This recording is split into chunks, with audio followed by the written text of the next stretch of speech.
We're going to have Elissa Green Kaustinen, who's from CHOC and the Thompson Autism Center, and Paul Eisenberg, who is an advocate for families who are dealing with the IEP process. And so each of them are going to talk about a different area. Paul's going to be giving you strategies for how to be effective in the IEP process. And then Elissa's going to focus in a bit more on the transition period, because we know that that's important, and give you hints about putting together the transition plan and what you have to look forward to that.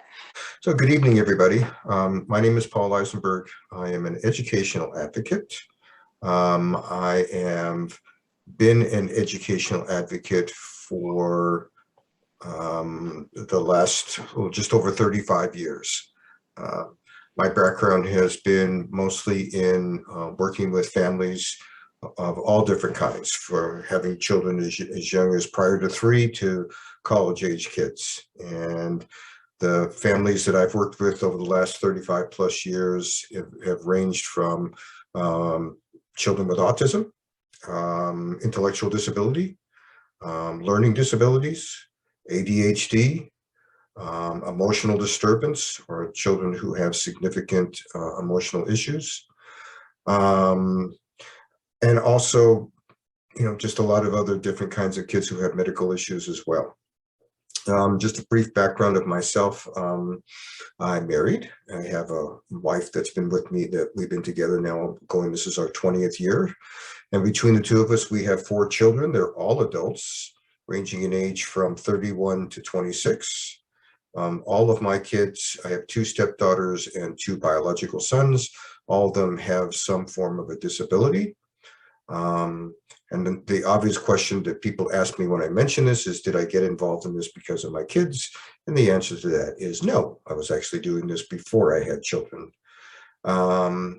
So I'm going to, as you can see, talk about a unique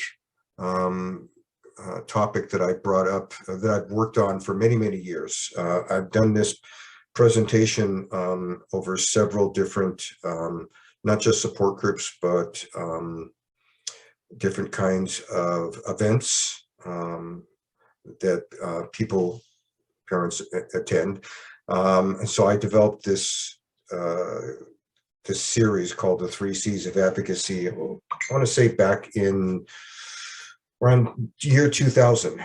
So it's been around for a long time, but I think it's still relevant today. So just briefly, I'm going to kind of go through the slides. There's several of them. There's about 34. I'm going to try to not linger on too many of them in case there's questions. But basically, I developed this series because I thought it was really important for parents and others to understand what I've learned about being an advocate, and what I see are the things that really parents need to focus in on if they're going to be able to help their kids and learn themselves how to be a better advocate. So as you can see, we start off with the 3 C's of advocacy. They are communication, collaboration, and compromise. And the last one here, compromise, is always a fun one because it's very difficult, especially when you're in the heat of the moment trying to get services for your child. So communication. This is fundamentally the key to success or failure.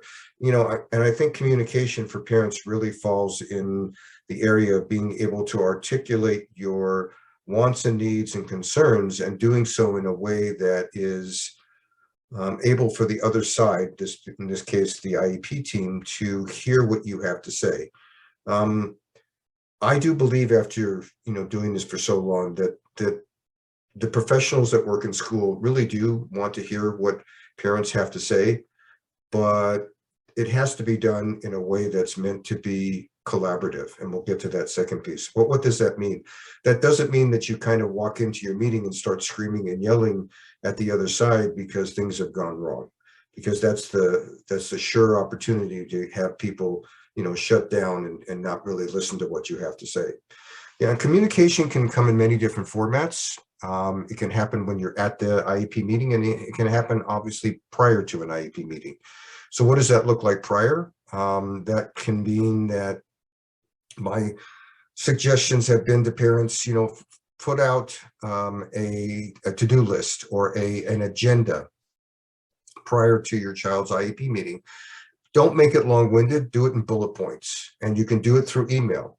The one thing I've learned about this whole process is that the more information you provide in a long format, the less likelihood they're going to probably read it and be able to comment it. So learning how to be more concise with your information will go a long way in terms of keeping people's attention and keeping them listening to what you have to say.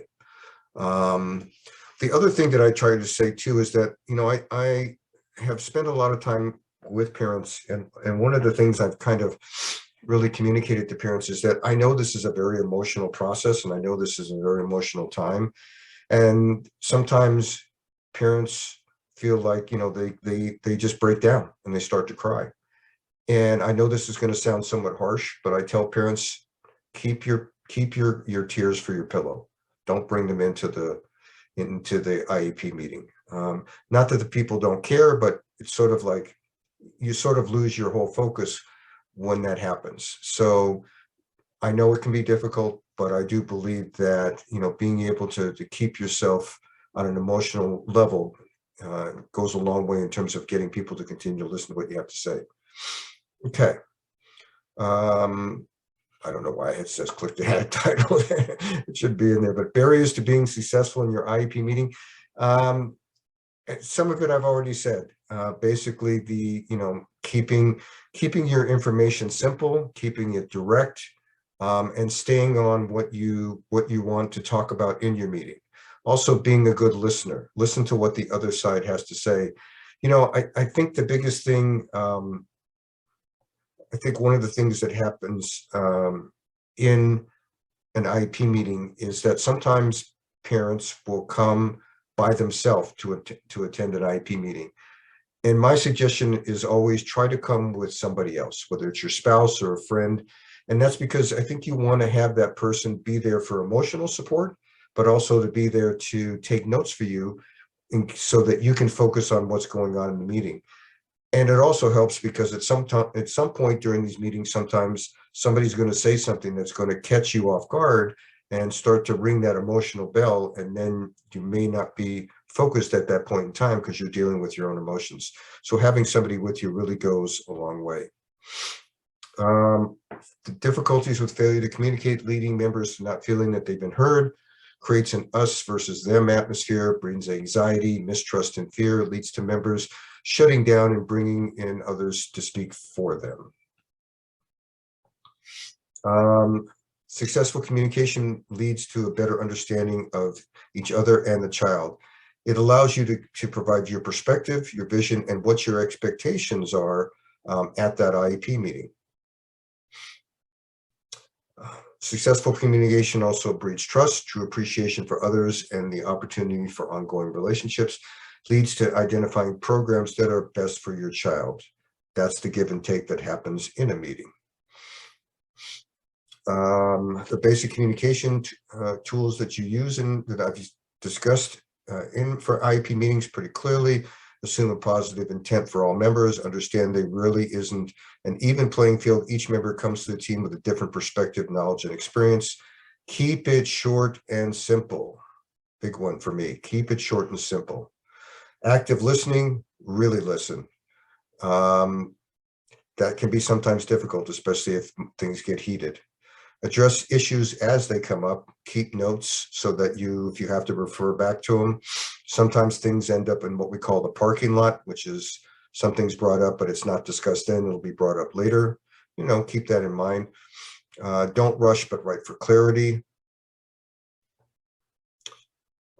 Responsibilities, share what they see, have a vision for the future, expectations for the year, and map on how they're going to get to it.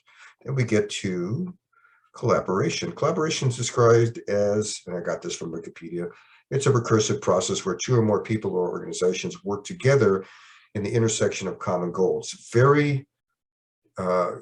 This is a very important process in an IEP meeting, the ability for both sides, both parents and the school, to be able to work together for the common good of the child. You know, I think that sometimes what gets lost on one side or the other is you're really there for the child. So it's not about you, it's about the child. These are different examples of different kinds of people who collaborate. We've got collaboration for education. 2 or more co-equal individuals voluntarily bringing their knowledge and experience together, interacting towards a common goal, the best interests of the students for their education success. What promotes collaboration? Remembering your common purpose, why you're there, giving everyone a voice, allowing everybody to have an equal opportunity to talk, including the parent. Communicating openly with respect, that's a big one. This is a really big one that kind of have to keep in mind. Assuming good reason and intention, exploring underlying interests. And that's not just yours, but trying to uncover what the underlying interests of the IEP team is. Valuing the team and its members, trusting the process. For this piece here, really, it's just the ability to say thank you for what you have to say, and I appreciate your opinion, and then moving on. Shared interest, to achieve the best interest of the child and to be heard, get good use of your time, to be understood, to be treated fairly, be respected and be productive, have a voice, feel safe and comfortable. Avoid a shared risk is a shared interest, wasted time, damaging future relationships and escalating tensions, which can lead to due process hearings, etc.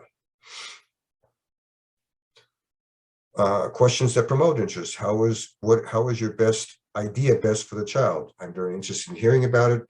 You may have good reasons, telling us some of them, helping me to understand where you're coming from. These are all different kinds of sentence starters or things you can use while you're in your meeting, trying to get the perspective of others. The ability to work together, finding a common goal to work towards, allowing each person to express their opinion, brainstorming, flushing out the possibilities. This is a good one because oftentimes you'll come into an IEP meeting and let's just say a child is really having some behavioral issues in the classroom, but we're not sure what's going on. So the ability to brainstorm and talk about what the child is doing in the classroom and potentially why the child is doing it kind of flushes out all the ideas that can come to have some, what we call here, common ground, and finding areas that you can agree with, and certainly keeping the student centered in the focus. Okay. The point, resolving differences, find common interests, engage in real problem solving. This one is one that takes time, but when it works well, because it really gets to the point of figuring out what the issue is with the student or the child and getting to the heart and coming to some hopefully real resolutions, and always feel like you're valued and the rest of the team is valued.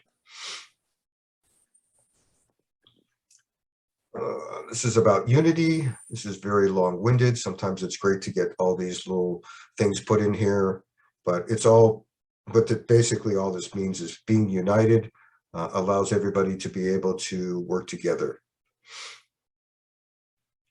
Under collaboration, it's the ability to share collective knowledge and skills, sharing ownership and responsibilities for success. The basic tools for collaboration involving planning together, sharing of information, pre-meetings. This particular piece, folks, I will tell you, happens with school IEP teams. They do pre-meet. I would say about 80 to 90% of the time, the IEP team will meet ahead of time just to discuss the student, what's going to happen in the meeting, and sometimes to be able to get their story straight, or to be able to have, especially if they're going over assessments, have that done in advance so everybody knows what's going to be said. You have an agreement for the agenda and include all in the decision-making process. Tools that you can use for collaboration are the daily logs. Daily logs are actually kept in a school setting, whether it's academically or behaviorally. You've got emails, talk about meetings, and then the warm fuzzies. Regular review. Every child's IEP has to be reviewed at the progress on goals is reviewed at the same time that report cards are sent out. So usually 3 times a year, those goals should be coming home with progress on them. If they're not, you need to be requesting them. It should talk about current levels, concerns, successes, expectation, and overall, is the child's programming still fitting the child, whether that's in a special day class setting or in a general education setting. And you have basic tools, continuation for collaboration, relationship building, ability to share information, share stories, and obviously sharing opportunities as well. Then we come to my fun one, compromise. Now, compromise is a negotiation between two or more parties, either individuals or groups, which helps to reach a mutually agreed upon decision. This is kind of the one that's the most difficult of those three C's, the ability to come to an agreement that both sides can live with. You have the strategies for success, you have problem solving, you have negotiation, knowing your bottom line, fighting and compromise. You know, the thing about compromise is it sometimes sounds like it's a bad word or a dirty word. It's not really. It's the ability to be able to come to an agreement. You know, I often will tell parents, you know, you have what you want to get to, but what you're willing to accept. And I know sometimes that willing to accept can be difficult, but oftentimes it actually can be pretty good depending on what that looks like. And I already talked about this. How do you know when it's time to settle? You know, that's an interesting concept. Some parents prefer to dig their heels in and don't want to settle. Others understand that settling isn't exactly a bad thing. But if you do understand compromise, it does mean that you understand and you're most of the way there with understanding what the negotiation is all about. Okay, conflict resolution. This is the defining hallmarks here. So we have one, negative feelings, and we have an oppositional stance. And this is the ability to be able to work on conflict resolution, especially in an IEP meeting. And that's comes up, not, I want to say all the time, but it does come up where the IEP team may feel one way and the parents feel differently. So there are ways to turn conflict into cooperation. A lot of it really gets down to communicating effectively, sometimes focusing on one person. You know, in an IEP meeting, generally you're going to find one person that's facilitating the meeting and tending to have the one voice. That could be your case carrier, that could be somebody from the district, it could even be the assistant principal or principal. So that could be the person you focus in on when it comes to discussing your issues. It's okay to talk from the heart, what you feel and what you want. Listen with respect, all the aim for understanding, maintain a spirit of openness, keep the conversation and process going. The longer the conversation goes, the longer the process will go. Keep an open mind and consider all the options, not the options. It really should be all the options. Under the conflict resolution process, you're getting an agreement to work on a problem. Each person has an opportunity to tell his or her story, to pick an issue to begin and discuss ways to resolve, and obviously then to pick the resolutions that will be best for all. I took this from Gail Nugent. Gail Nugent is an old-time friend of mine. She was a mediator when it was part of, when CHO actually had not dispute resolution, but the due process complaint system that we have. The due process complaint system has been run under the Office of Administrative Hearing for, I want to say at least 2000, but Gail was prior to that. Conflict is inevitable, but combat is optional. You don't have to be combative in order to work through conflict. Whenever you're in conflict with somebody, there is one factor that can make the difference between damaging your relationship and deepening it, and that factor is attitude. And that's really your ability to maintain an even keel even when things aren't going well. And you know, I've sat through thousands of IEP meetings. I can tell you that, yeah, they don't go well sometimes, and the ability to be able to kind of work through that is where it's at. I had a recent IEP meeting last week where we had an assessor who had completed a vision assessment. He's a developmental optometrist, very well respected in his field, and did a wonderful assessment on a 7th grade student and was able to demonstrate how his vision processing was so low and so many problems in so many areas that it was no wonder he was struggling with learning how to read and not wanting to read. And then when the end happened, the IEP team dismissed the assessor and then decided to then poll each other and make the comment that they didn't think it was educationally relevant. And I thought that was fascinating that they waited till the assessor left before they decided to do that. And it was all facilitated by the program specialist. So, okay. Basic tools for conflict resolution: establish ground rules, isolate issues, brainstorm solutions, create an action plan. There is this notion called the facilitated IEP. There are some school districts that actually do facilitated IEPs. And then there's the ADR opportunity. ADR stands for Alternative Dispute Resolution. This process has been in the IDEA law for many years. So an alternative dispute resolution is really a process that allows parents and school districts to meet informally to try to resolve a dispute rather than going to the actual due process that one or the other can file with the Office of Administrative Hearing. It is a informal process. It's between parents and the school district. Advocates can and often do participate in that. Generally, attorneys don't, but that's not to say an attorney couldn't. A special ed attorney who was hired couldn't. But it is a wonderful opportunity to be able to resolve your differences. As I point out to parents, though, that the outcome for an ADR meeting is going to happen one of a few ways. Either the ADR team is going to send you back to your IEP team with no recommendations or some recommendations. They could decide to agree to whatever the parent's wanting and develop a settlement agreement, which is a legal contract. Or they can want to research the issues further and meet back to have a part 2. And this is my last slide.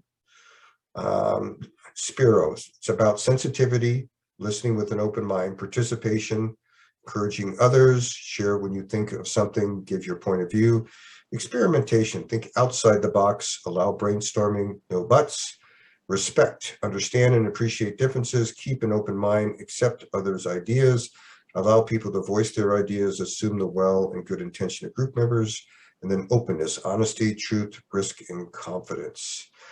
Well, that was a pretty quick go through of the 3 C's of advocacy. I try to get through these slides pretty quickly. There are a lot of them. If you have questions, I'm always welcome to answer them. As I said, I try to go through these pretty quickly because I don't want to get bogged down and bore people to death as I'm kind of going through this. So certainly I'm going to stop sharing. And if there's any questions, you're more than willing to ask. Yeah, and why don't we take about 10 minutes for questions, and then we'll have Elissa's talk. Just so you know, Elissa's talk is going to focus on transition. So if you have lots of questions on transition, you might want to hold that for Elissa. But do you have any questions for Paul? Feel free. Paul, you want to just call on them and we'll have them unmute unless anyone's put anything in the chat. There was one in the chat. There were a couple that I actually just answered in the chat. But I also know with different people, there's different perspectives. And so I don't know, Paul, if you want to also answer the ones in the chat and see if you agree or have a different answer. So one of them was, sorry, I'm having to scroll. She asked her son's IEP case carrier, or she has a question. My son's IEP case carrier told me she won't help me for my son's sophomore class schedule next year at high school. So I reached out to my son's academic advisor. So, sorry, I need to make this bigger because I can't read the whole thing. So I reached out to my son's academic advisor. She won't meet with me in person, only by emails. The academic advisor said she'll pull my son out of English class next month to discuss his class schedule next year. My son has autism and a learning disability. He doesn't always understand what level of rigor he can handle. How do I get involved in this? How do I help my son? Do you want my response or do you want to give your response before I give you mine? Well, part of it is kind of getting some little bit of information if this student has an IEP or not. I wasn't really seeing that as part of it. Hi. So, here's the thing, when your kids get to high school, there's more of a push on the part of high school to make the kids more independent. That's done for a lot of reasons. The biggest one is because it's all about reaching these kids to be seniors and ready to move on. So when they go to college, mommy and daddy aren't going to be around to go to college with them. And I will be honest with you, most of the ninth graders are still struggling out there when it comes to being able to figure this stuff out. In fact, for a lot of kids, they don't really get really good at it until they're probably juniors, especially if they have an IEP. So my advice to you would be probably request an IEP meeting with your case carrier, and for the purposes of talking about what his schedule for next school year is. There's nothing wrong with that. You know, I think you asked the case carrier for assistance. He or she didn't give you assistance at IEP meeting. And I'm not saying put she or he on the spot, and he or she didn't, in my opinion. And let's get an IEP meeting and let's get this straightened out so that whatever questions come up, they're worked out at that meeting. And you have the counselor there and the caseworker. So we talk about what the class schedule will look like next year, whether it's all general ed classes or whether there's something that's collaborative or whether it's direct, whatever it is. But the IEP meeting is kind of where I see it really needs to be. And I'll obviously let Elissa give her 2 cents on there because I'm sure she's chomping at the bit. No, so I answered it in the chat, basically saying that I would request an IEP meeting, go through the IEP team so it's documented. You have the current teachers there, you've got the case carrier there. See, I trained Elissa well, didn't I?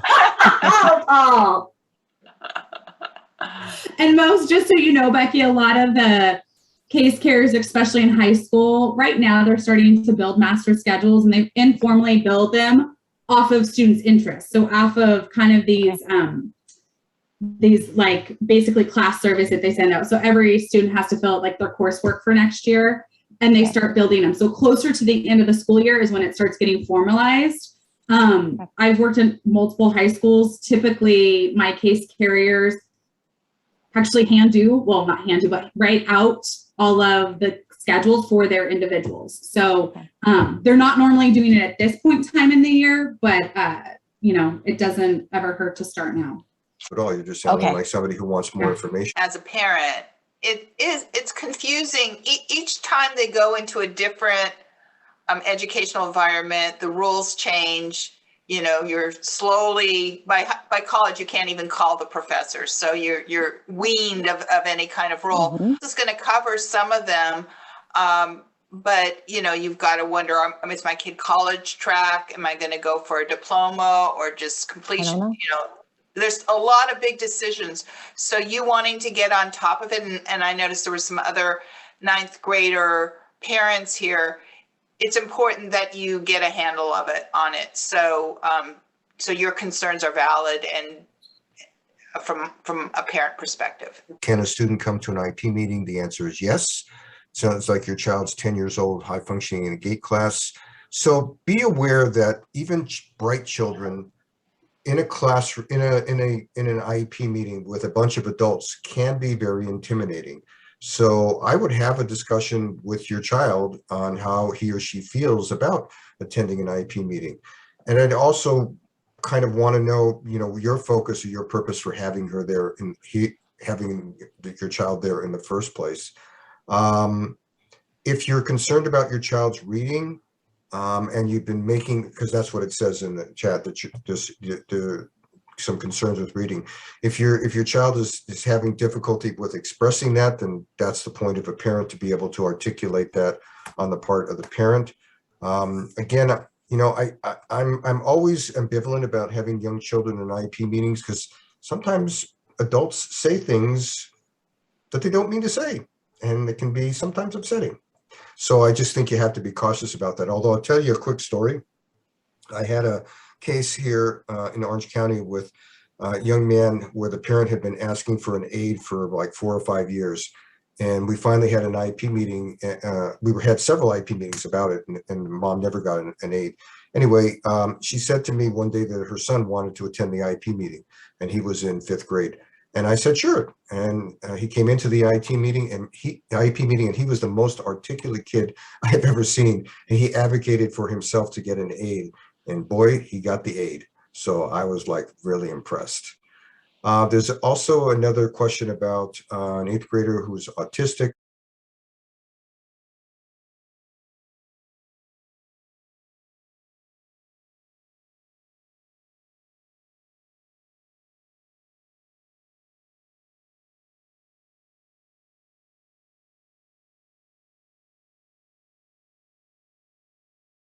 The child has been assessed.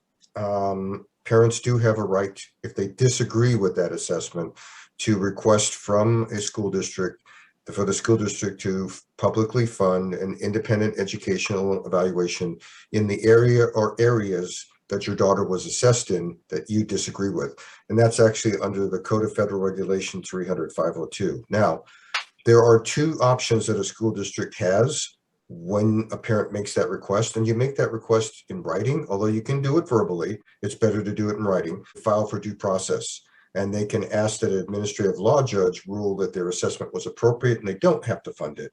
Or they can fund the assessment, and they can and they'll ask you to come up with an assessor that's mutually agreeable. Now, sometimes what that means is sometimes a school district will give you a list of assessors and say, pick one. You're not obligated to pick one of those assessors. If you have an assessor that you'd like to use that isn't on their list, you just need to let them know that. It's up to the school district to decide if they want to contract with that assessor or not. I will tell you that most of the decisions that are being heard out there for assessors is shying away from using neuropsychologists, because if the neuropsychologist does not have a background in educational psychology, the school districts will use that and have one to show that that neuropsychologist does not have that level of expertise to be able to do that assessment. So be cautious about who you're picking if you're going to pick an independent evaluator. Many of the neuropsychologists, at least the ones that I use, all have an educational psychology degree or background, which allows them to do that. So hopefully that answers your question. Education has approved assessors, because typically a private assessor has to have a certain amount of insurance and a certain amount of things for a district in order to actually contract with them. So there are some things that the district is held liable with that person. So to agree to it. So the reason most likely why the district's asking, saying, why are you requesting this? Is because they're going to look at their assessment and say, does this dive into, should we file to defend our assessment, or is this something where we should fund it? So with your request, it doesn't automatically mean that you're going to get it. The district has to decide which way they're going to go. He has the diagnosis of autism, high functioning, and epilepsy. He has an IEP. He had an IEP recently, and he had evaluations to address both diagnoses on which they denied autism. What can I do? My concern is that my son has behaviors and challenges that he apparently doesn't have at school. They pretty much say I am exaggerating. So sometimes parents misunderstand that school districts don't diagnose children. They tell you what educationally, whether they qualify for an IEP or not, or whether the need for an IEP is there. See, that's the thing about IDEA that I think I've often had a lot of these conversations with parents, and I'm going to get to your question, but under IDEA, the need for an IEP is based on a need, not a want. And so again, when you're looking at having your child assessed, there's 13 different categories under the federal code that they look at in terms of what is the disability that the child qualifies for an IEP. In other words, which one of those disabilities is impacting him to the point that they need special education services. There are times when children have medical diagnosis of autism but do not meet the educational code for autism, because the educational code changed several years back to talk about whether the child has problems with expressive and receptive language and also social skills. And those things are what's happening at school. So if it's not being seen on a significant basis, they may not meet the criteria of autism educationally. And that certainly doesn't mean the child doesn't have autism. It just means the child doesn't show a disability in autism educationally. On the last one, you can request an independent evaluation if you disagree with the assessment or evaluations that were done. You can make that request for an IEE. One of the things, if your child is having behaviors and challenges, because it's not listed in the chat boxes, was your child assessed using a functional behavior analysis or an FBA? You know, that's the number one tool that schools and school districts will use when children are having behavioral issues. So that would be sort of my question. Was there an FBA that was completed? I'm going to start sharing. So really what we're going to talk about is navigating a transition.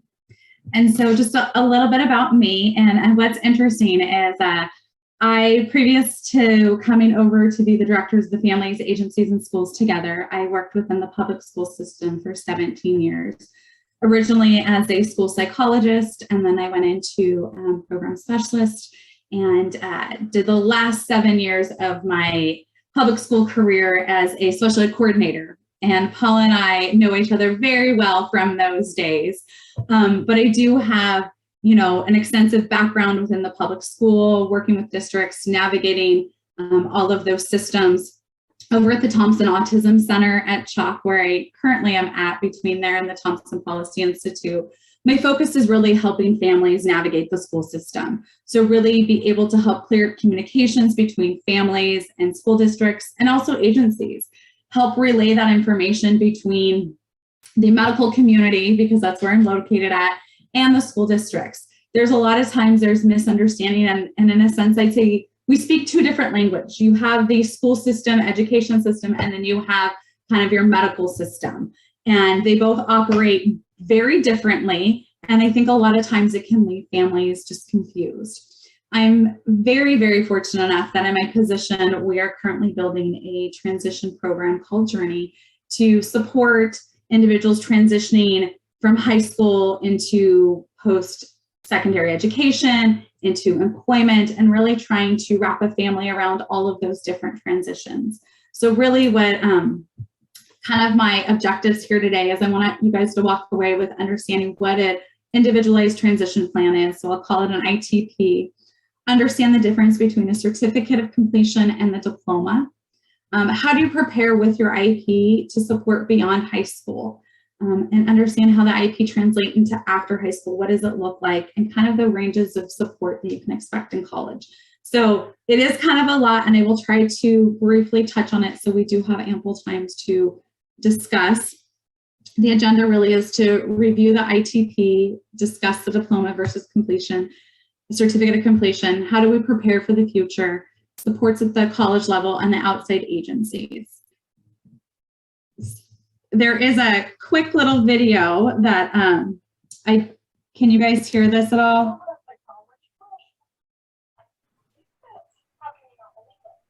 It's very low, but we can hear it. Did you make sure and click that box, Elissa, when you shared it? I didn't, but for some reason it just stopped playing it and then switched me to my next slide. Well, the reason what I like, I'll talk about it a little bit. It's Sheldon. I don't know if you've ever watched young Sheldon at all. And it's him and his mom driving to college. And what I love about this is the conversation they have. And as I know as a parent, trying to hold on to your child and help make everything okay and support them through all the navigations. And young Sheldon doesn't want that. He's like, well, didn't you prepare me to be independent? Didn't you prepare me kind of to navigate this own? Who else is going to have their mom come with them? And so it's a cute little, parody that I feel like as a parent can be related to, as a parent raising a child who is on high functioning can relate to it, and kind of with just those marks that come back where you're like, oh, that's true. I've been trying to do that for so long. But and then if you do have a chance, hopefully on my presentation, actually to watch the whole clip. But going into what is an ITP. And so and we're looking at just the straight definition here. It's ITP as a component added to an IEP, student's IEP starting at the age 16. So if your child is on a 504 or doesn't qualify for an IEP, they won't necessarily get the individualized transition plan. But the transition planning is really supposed to provide students and families the resources and tools to prepare for life after high school. And so what they discuss in there is they're going to talk about post-secondary education. What does that individual want for their future? Is it going to a trade school? Is it a community college? Is it a four-year university? Vocational training, employment, independent living. So where do they want to live? Who do they want to live with? And then also looking at those community partnerships. Also, as a part of this transition plan, is you're looking at the course of the academics. So in high school, it's roughly on average, I'd say sophomore year, but this document actually has to be completed before the individual turns 16, or else the district is out of compliance with the state. And so they will plan out what their academic courses are to earn that high school diploma.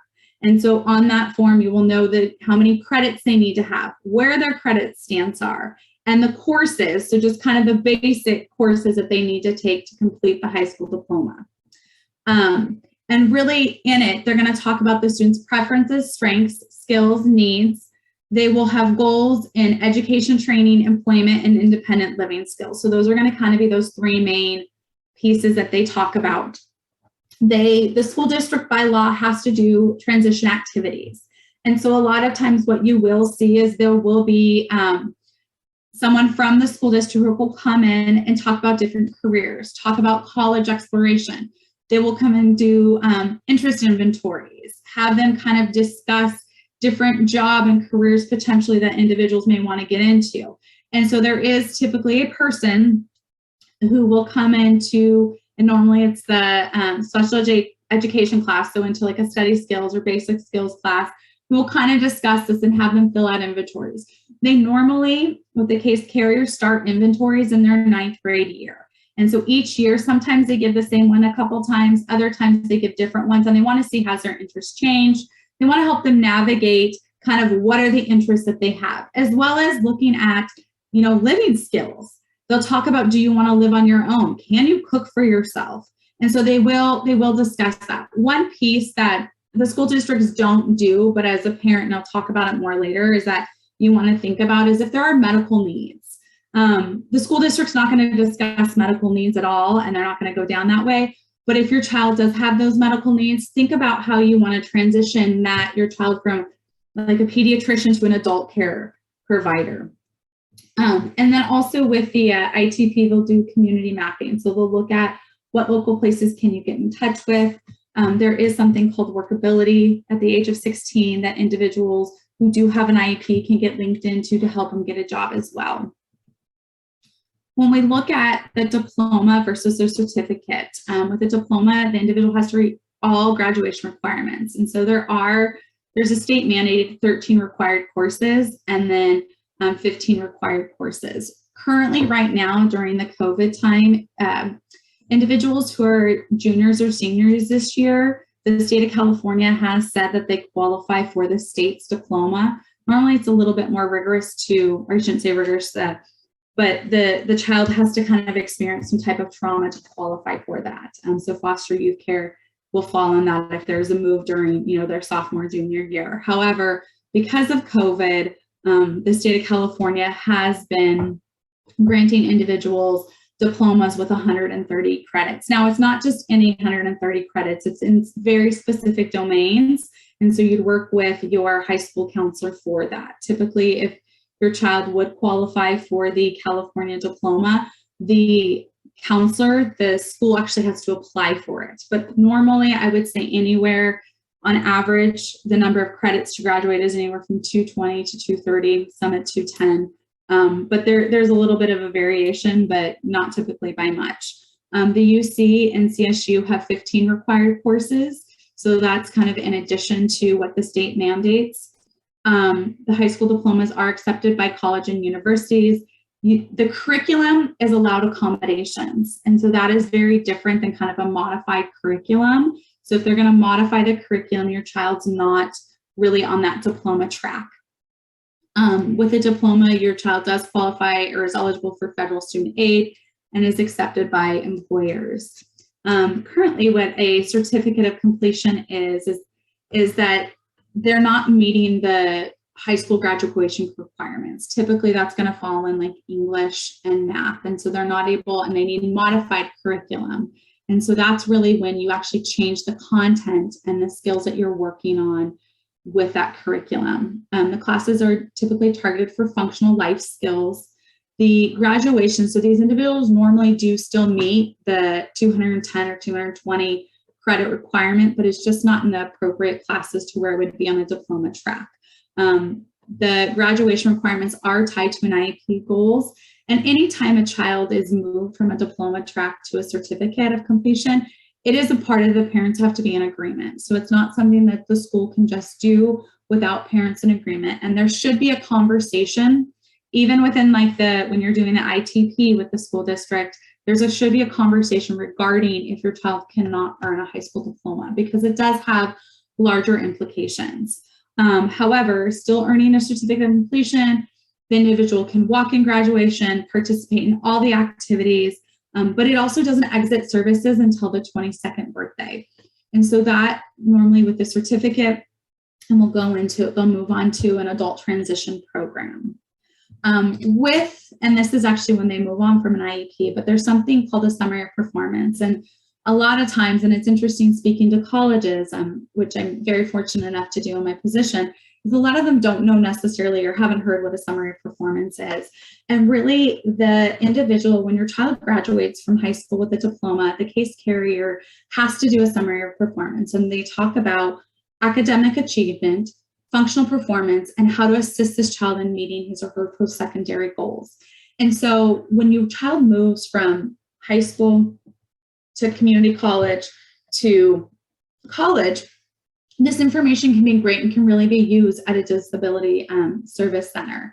And so it really does give those strengths and weaknesses to help support that child to be very, to progress as they get into an adulthood. The student who receives the summary of performance is active upon an active IEP upon completing high school or earning that high school diploma. You can get it between ages 18 to 21. So even the individuals completing a adult transition program would then get their summary of performance at that point in time. But this is a part of IDEA, and it is a kind of it's a legal document. It doesn't go in an IEP, which is why a lot of times colleges or other people don't necessarily see it. But I really want to advocate to really try to use this and make sure you review it. And you don't get it necessarily in an IEP meeting, you'll get it towards the end of the year when the individual's graduating. And so when they're getting a certificate of completion, they get access to the adult transition program. And so really it's community-based programming for students 18 through 22 years old. It is driven by goals identified to the ITP. And really what it is exploring post-secondary education employment opportunities. A lot of times in adult transition programs, individuals will go work and they'll have different jobs within the community. And so a great partner, I would say, within the Orange County is the Goodwill. And so a lot of, I'd say, maybe not even a lot, but most of the transition programs here within Orange County do have a day where their classes go into the Goodwill and work. And they have partnerships with different other agencies and different other employers to where they can go and give their students the exposure. They'll learn how to make lunch for themselves. They'll make lunch for their friends. They'll do a lot of shopping, or how do I navigate the grocery store, trying to build those healthy eating habits. But they really want to, the purpose is really to integrate within the community and make them meaningful community instruction. So they'll navigate transportation, so riding the bus. Unfortunately, during COVID, some of these programs have had to kind of pivot and look a little bit different, and now they're really being able to get back into working with their partners again. But really what their targets are is functional academics, vocation skills, community skills, looking at recreation and leisure, which surprisingly, it's important to have this recreation and leisure, because naturally within school, you do have some level of social component. But when they're not in school anymore, they have to kind of be able to learn how to navigate and find those other opportunities to help them stay engaged in meaningful ways. And then really important is those independent living skills. And so as a parent, because my assumption here is we have a majority of parents here, and if not, I think this is great for individuals with disabilities to hear as well. It's kind of how do you prepare for the future? And so kind of as the parent role, is really kind of trying to passing on that responsibility. So I know Paul talked a little bit earlier about in high school, the high school really wants to try to help your child be as independent as you can be. And so that's where we look at pulling back supports, not necessarily all at one time. I'm not saying rip off that Band-Aid, but maybe do it slowly. Start kind of having your child take on some responsibilities that you normally wouldn't. Entering that doctor's appointment on their phone and their calendar, and them inviting you. So you helping them kind of navigate that. Talk about review the current supports and see what can be replicated also in college. What's helpful? A lot of times I think with the IEP process, especially since many students have been in it since a young age, is they don't necessarily have a voice in their IEP. And so what is beneficial is having your child participate in the IEP and voice what works and what doesn't work. Also talk about the behavioral changes that need to occur to adjust to the new environment, or how can we support that? Give opportunities to practice skills such as independent living skills, organization, creating structure, advocating for themselves. And it may not be walking up to their teacher, but maybe it's emailing them with you sitting next to them to say, hey, I'm having difficulty on that. Or here's my paper, or, I ran late behind because of X, Y, and Z. But, really trying to have them start trying to communicate.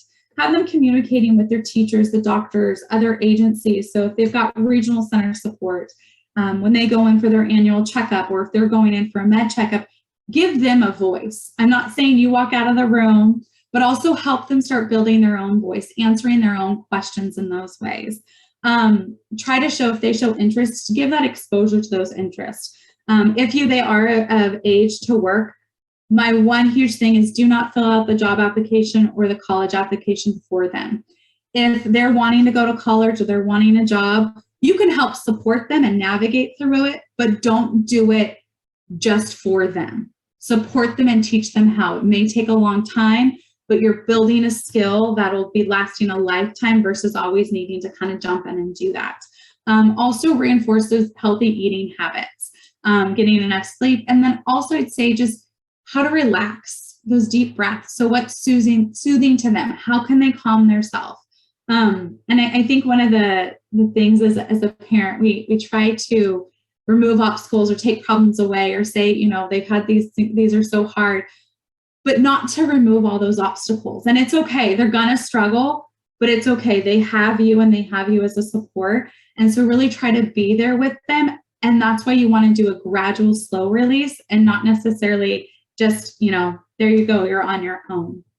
The other piece is looking at the social emotional aspect, building resiliency, practicing that independence. And I know I already kind of talked about that, but really being able to work on those little pieces to where if they fail, it's okay because they've got you to fall back on. And knowing how and when to seek support. Who do I go to ask for support? Where do I go when I know nobody and I need help? Trying to even prepare, because a lot of times I'd say, and I have college in here because really, when there is that unknown or navigating a brand new environment, a lot of anxiety can come on. So kind of understanding and walk them through some of the emotions they may be feeling. Some of the emotions, especially as they get towards graduating from high school, I've seen where I don't want to talk about graduation. Yes, I'm excited to have no school, but I don't want to talk about what's next because it provokes a lot of anxiety. And I'm sure as a parent, it also provokes anxiety. So I think learning how to deal with it, maybe even talking about how you cope with it and how, this is okay and this is what we can do to get through it. But also really look at focusing, practicing executive functioning skills.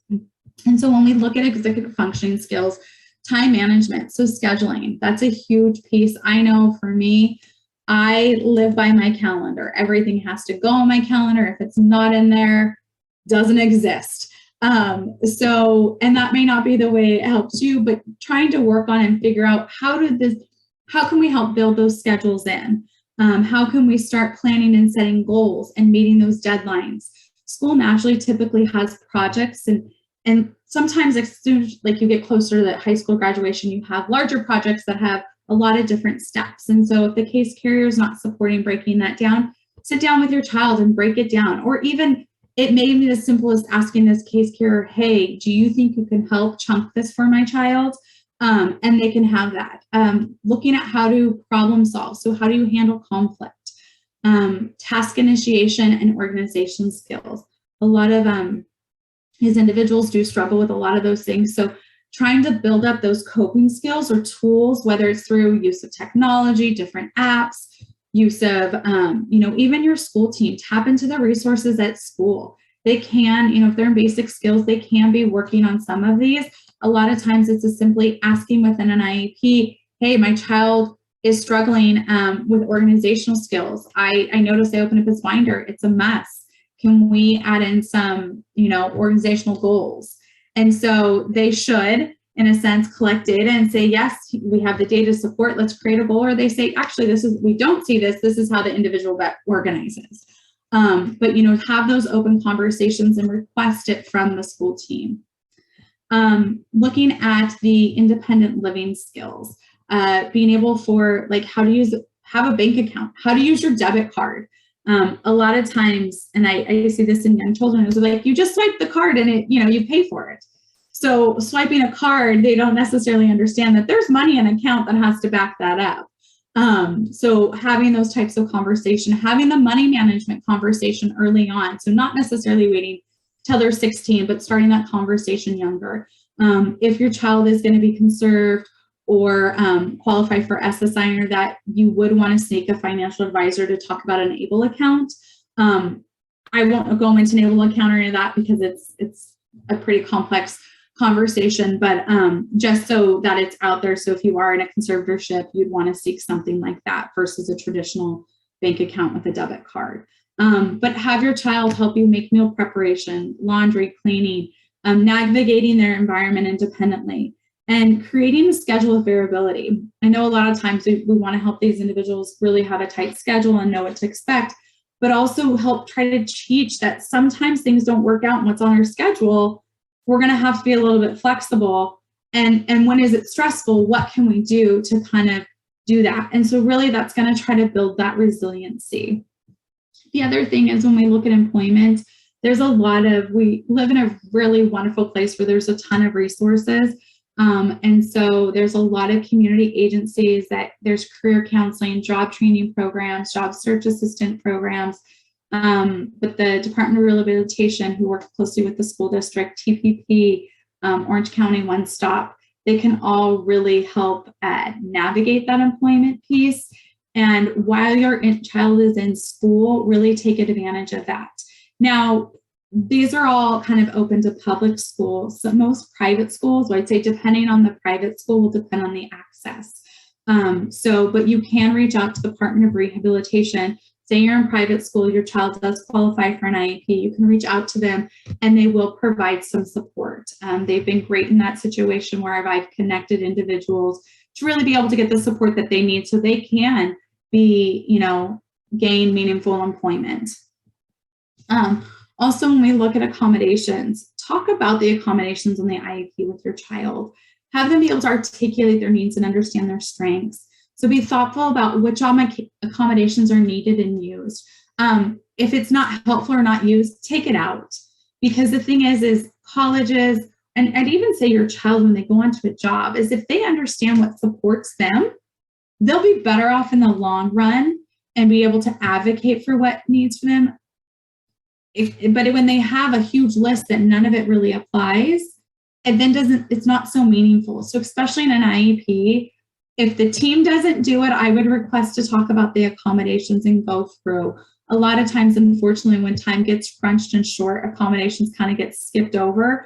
But I do think it's a piece that it's really important, especially in high school, to be talking about what's useful. And it's time to try different things.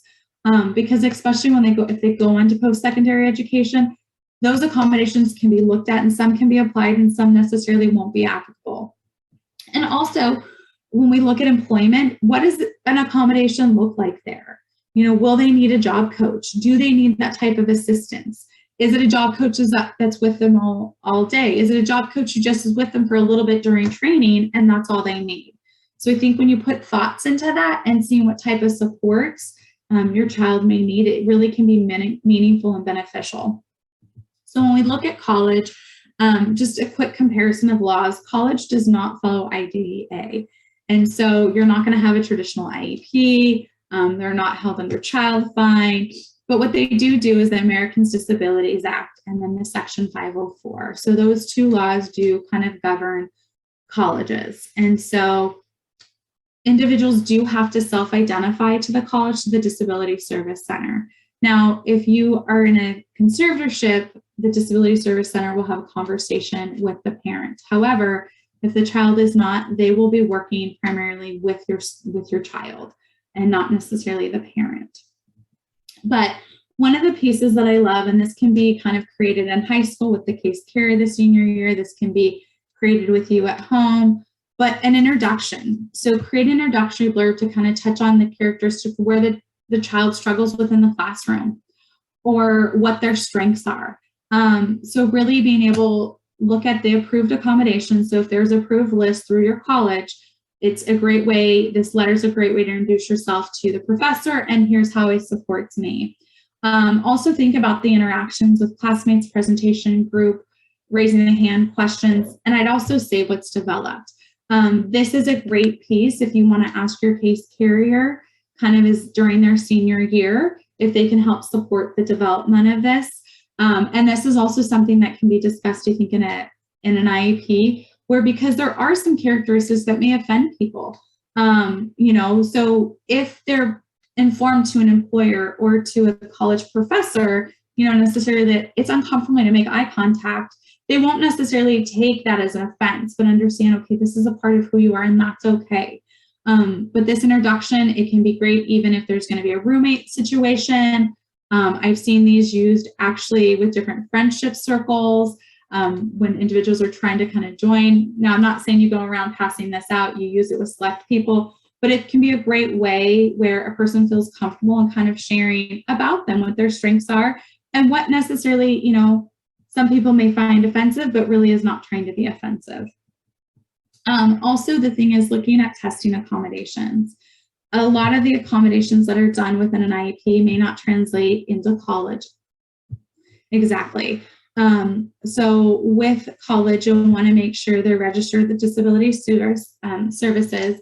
Their accommodations are approved. And so typically what you do is you hand over your IEP, as well as I would say your summary of performance to the disability service. They do request a psychoeducational evaluation just so they can read it, and they will approve accommodations. And then they'll complete a semester request and send their accommodation letter to all the instructors that your child has. The Disability Center will schedule exams. And so at times they will look for the student to actually, certain ones need to contact Disability Service Center and they'll do an exam booking. And it'll be kind of through their instructor or the Disability Service Center. But they are, when they're expected to at the testing center, it's on time to begin their exam. And sometimes with the Disability Service Center, there are some where they're pretty stringent and it's like you arrived late, you may not be allowed to start that, but that's really in college that we look at that. At college, and this is kind of, these are specific actually to Chapman University, the university I'm linked to, but I'd say a lot of colleges have some sort of programs like this. And so it's important to kind of do some of your research at the college your child wants to go to. So there will be a disability service center, may called disability center, maybe called disability services. Most colleges have a tutor and learning center where they can go and get tutoring for free. And normally if you are signed up with the disability service center, as well as within the tutor and learning center, they can typically get you in, or depending on the college, a consistent tutor versus kind of anyone at that point in time. There is a counseling center. Normally every school has a school chaplain, health services, and if they're living in the dorms, a resident assistant.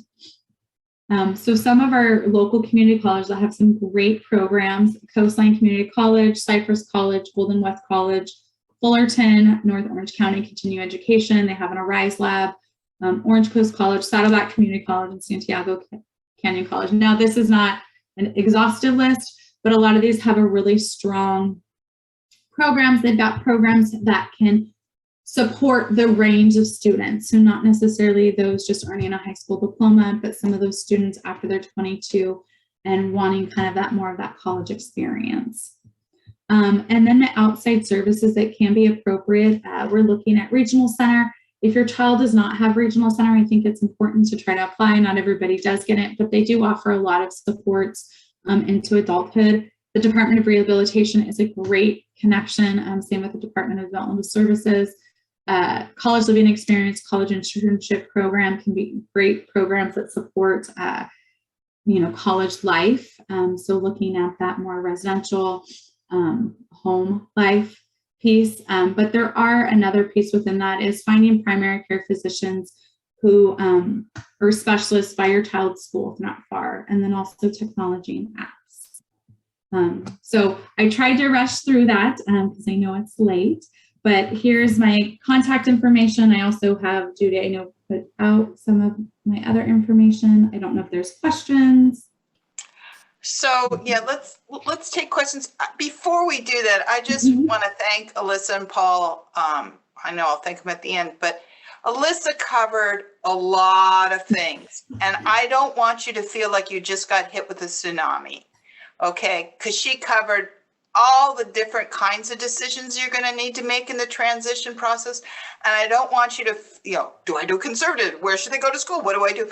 So I just want you to take a deep breath and know that you have time to make these decisions. I want you to know that our group is here. We have parents that we meet once a month. If you're going through a decision, come to our meeting, talk about it, get some advice. I run a yearly planning session where I say, don't take on more than 3 different things.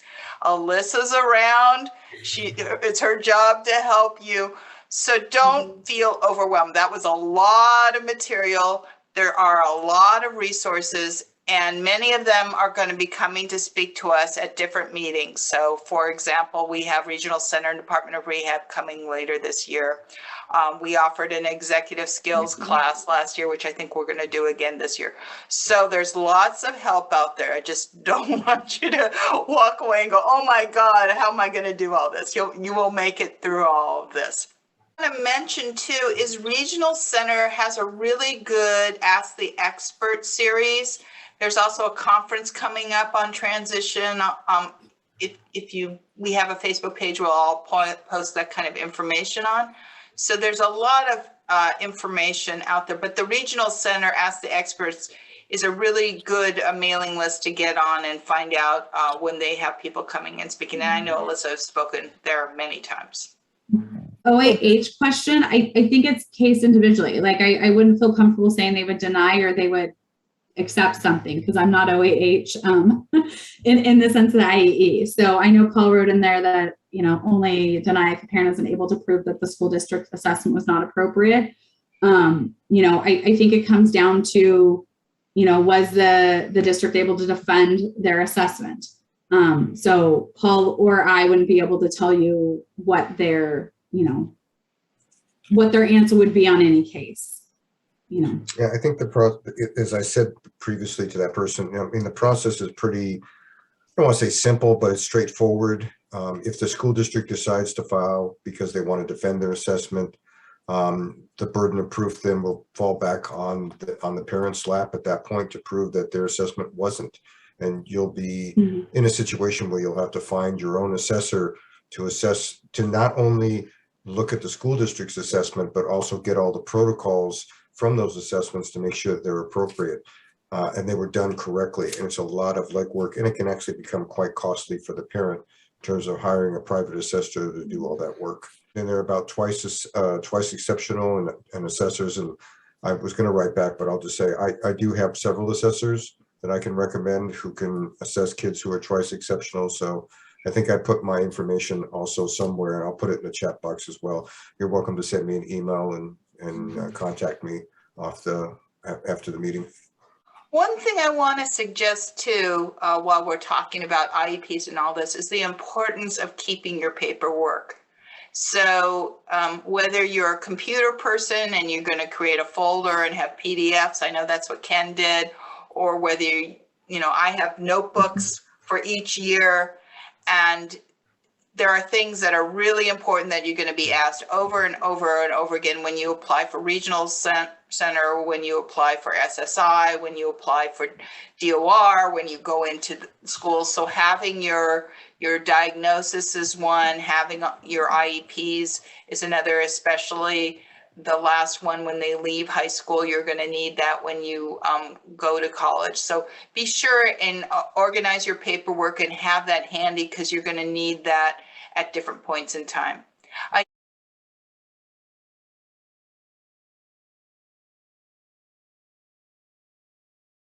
So when we're talking about a vision assessment, and we're not talking about your standard Snellen assessment where you're checking to see if your child's eyes are 20/20, we're talking about a vision processing assessment, which is much different and does require a different level of expertise from generally a developmental optometrist.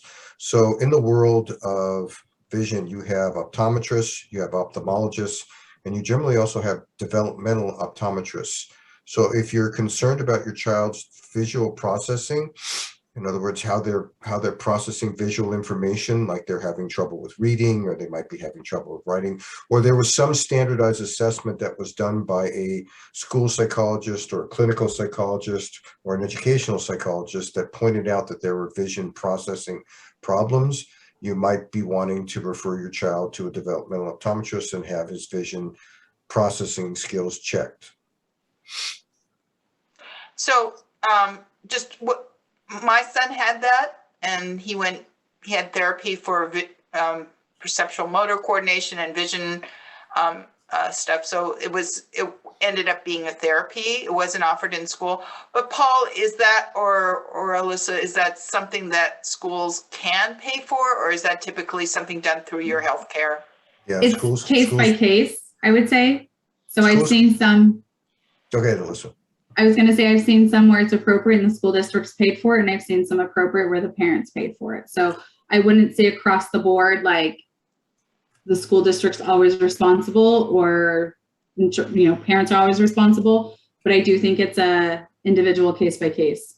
So if you look in related services that are provided through school districts, one of those related services says, it's on the federal code, vision services. So it is possible for school districts to pay for it. Do school districts like to pay for vision services? No, because a lot of school districts really feel like vision services are not educationally relevant. Now there's been a battle that's gone on for the last 10, 15 years between developmental optometrists and school districts, citing a lot of criteria and a lot of research saying that there is relevance. I've seen and heard both sides. I guess I will tell you that I've seen it where it has been successful, and I've seen it where it hasn't. So I just advise parents, if you have concerns about it, go get your child assessed and see what those results come back as.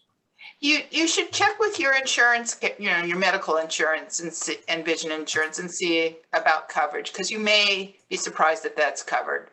Mm-hmm. Is she still in practice? She's still around. Yeah. Okay. Still around. You would go to them first before you have the appointment and ask them about coverage for insurance, and give them your insurance information, and they'll let you know whether you have coverage. Reading comprehension, if a child is really struggling with reading comprehension, then you really do need to get an academic assessment that looks in the area of reading to figure out is the child really struggling with his reading comprehension. Most school districts will use some standardized assessments like the Woodcock-Johnson test of achievement, or sometimes the Wechsler individual achievement test. And those are not bad. Those are pretty good. But sometimes you need more specific kinds of reading assessments to really tell, such as the Gray Oral Reading Test, or what they call the GORT-5, because it's the fifth one. So just getting a proper assessment is generally the smart thing to do.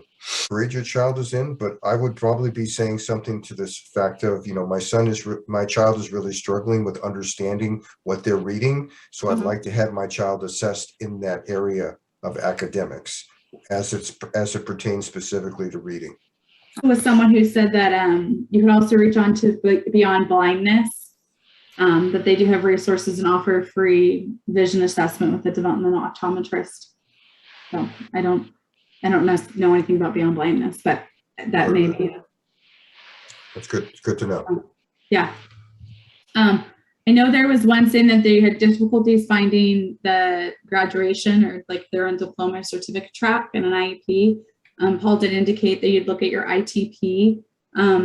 If your child is under the age of 16, it wouldn't necessarily be in there. But if you are looking at your child's work has to be modified, so they're accessing curriculum that's multiple grade levels below, I mean, I would be safe to say that's not necessarily a diploma track.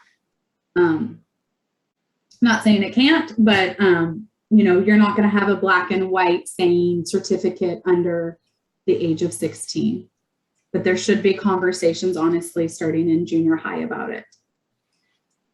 Yeah, so typically, like, this is saying, when a child's in ninth grade, there's usually a spot somewhere in the IEP I said the individual transition plan, usually in very close to that, there's a partner that talks about whether the child is on diploma track or a certificate track.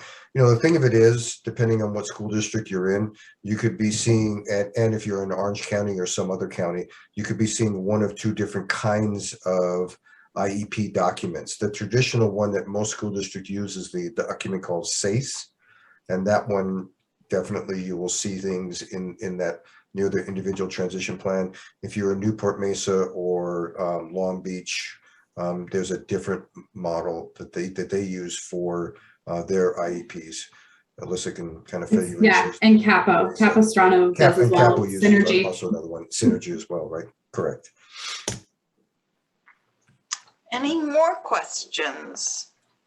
Insists that my son does not qualify for a diploma, but is achieving one at an MPS. Can the district have an obligation to support the? Yeah, I mean, if they're paying for the MPS, I mean, that the district doesn't override. So if your child's on course and the MPS is saying these are diploma track and he's getting a diploma,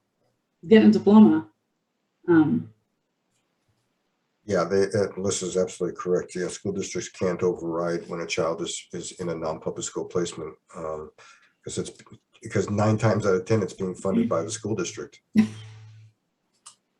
Again, everybody, and hope you got something out of tonight. Thank you. Bye. Thank you.